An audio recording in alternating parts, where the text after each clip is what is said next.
ہم پر رحم کیا اور ہمارے جانوروں کو سیراب کر دیا۔ اس پر ان کے والد صاحب نے ایک صاحبزادی سے فرمایا کہ جاؤ اس مرد صالح کو میرے پاس بلا لاؤ۔ چہرہ آستین سے ڈھکے، جسم چھپائے یہ بڑی صاحبزادی تھی۔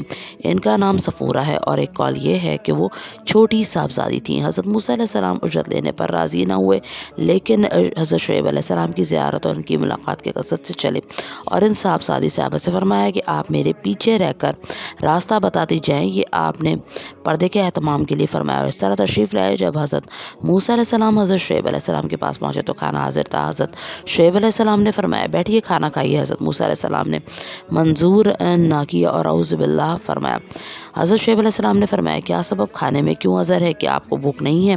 فرمایا کہ مجھے یہ اندیشہ ہے کہ یہ کھانا میرے اس عمل کا عوض نہ ہو جائے جو میں نے آپ کے جانور کو پانی پلا کر انجام دیا ہے، کیونکہ ہم وہ لوگ ہیں کہ عمل خیر پر عوض لینا قبول نہیں کرتے۔